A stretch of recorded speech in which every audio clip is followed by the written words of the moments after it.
Hello, this is Edwin Dearborn, another edition of Growth Driven. If you're in the position of a leader or you're aspiring to be a leader in whatever you're doing, you need to know the difference between management and strategy. And I'll define these two for you.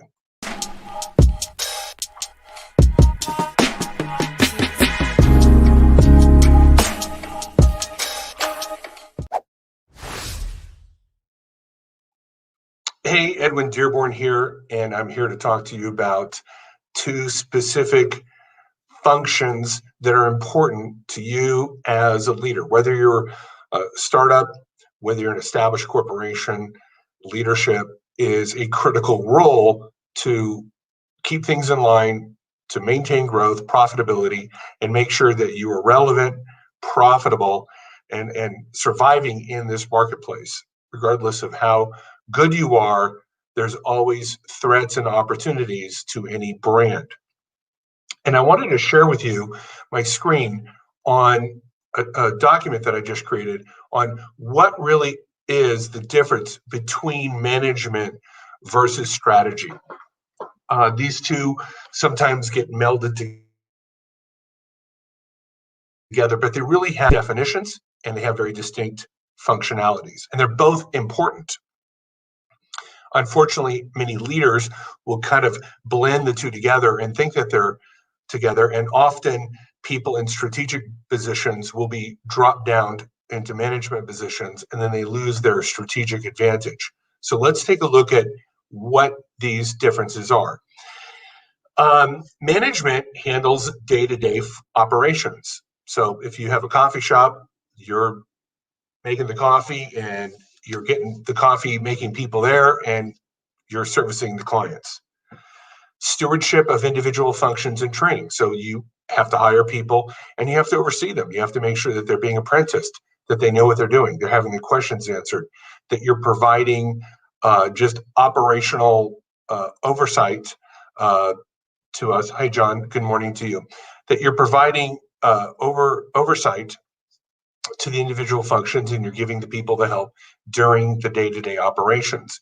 You're improving operational efficiency. You're finding better ways to get that coffee served, to stay with the analogy.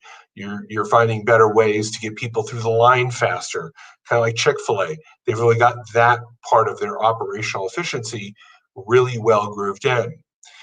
Reinforcing existing plans and policies. So management will say, here's our plan for the year or 5 years, or here's our operational manual. Management is there to reinforce and make sure that these policies and plans and programs are followed. They recommend new processes and procedures or improve upon existing ones. So they may find that there's a better way to do something, and so they either implement it or ask for permission.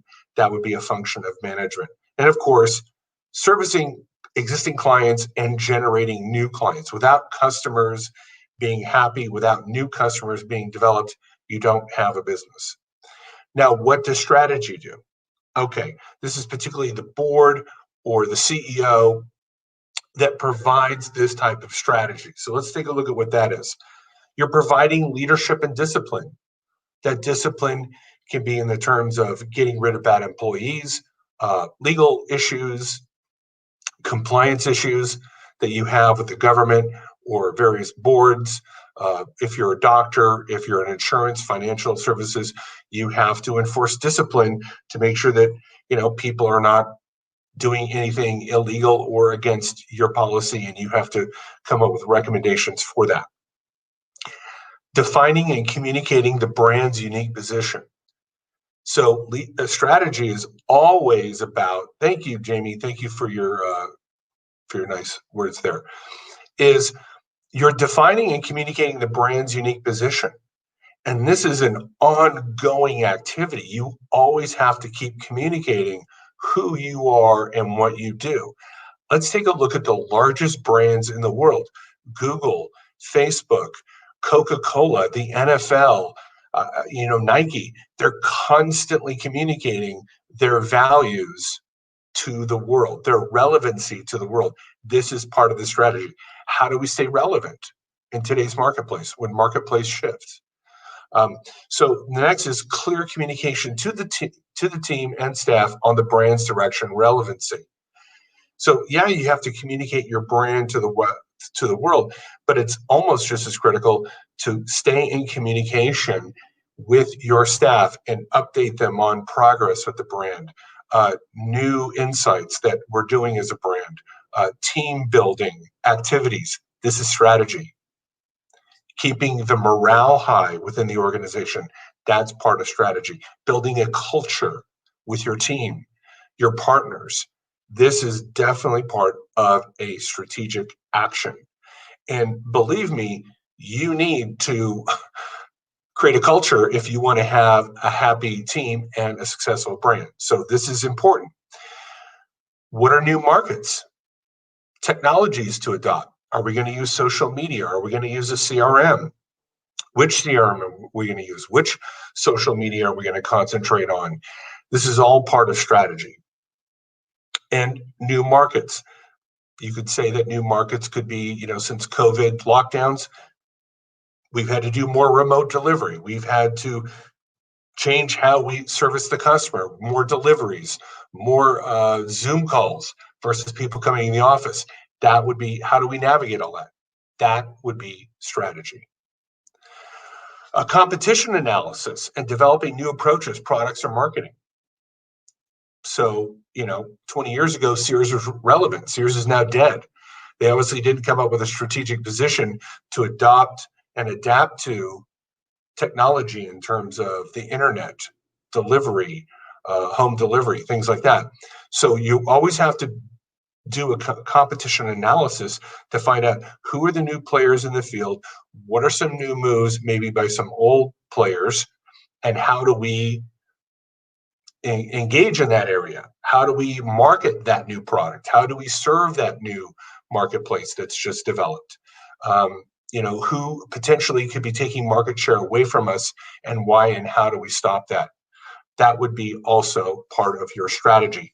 And then seek new ways to reinforce and broaden the brand's position. So you may go, hey, we're really strong right now, right here, but is there a way that we can move into new marketplaces? Is there a way that we can take our brand? Take a look what Facebook and Amazon have done. They have now online shopping. You take early on Facebook and Amazon was just selling books. Now they're selling real estate. They're selling homes. Look at Facebook. They now have dating sites. They now have, you can buy stuff and have it delivered via Facebook. They've become a shopping center. They've become like Craigslist. They kept looking for new ways to reinforce and broaden their brand's position. And that would definitely be part of what a strategy would be. Hey, Jamie, thanks so much. Borrow this stuff all day long. That's why I do this. I love sharing with you these insights. Okay, so what do I do as a virtual chief marketing officer? I find that most CEOs, most leaders are sucked down into management. They're down into the functionalities. They can't even see their strategic position.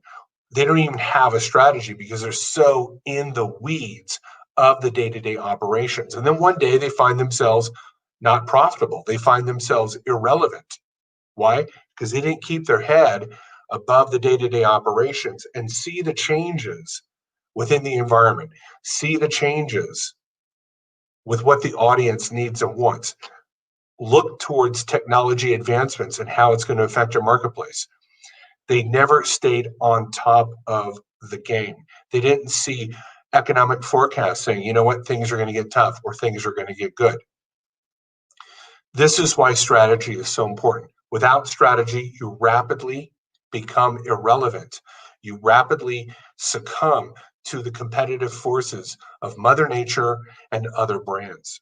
And it's just a matter of time that if you don't adapt and adopt new strategies, new technologies, new positions, you will become irrelevant, like Toys R Us, like Blockbuster, like Sears.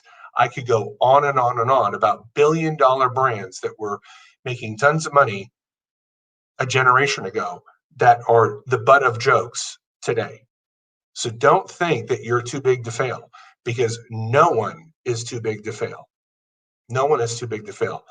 But if you always have that strategic outlook, believe me, you're going to have a better opportunity and a better chance of survival than if you're just stuck down in the weeds of operational management. That's how I can help you. Reach out to me. I love working with small brands, medium brands, big brands. I've worked with them all.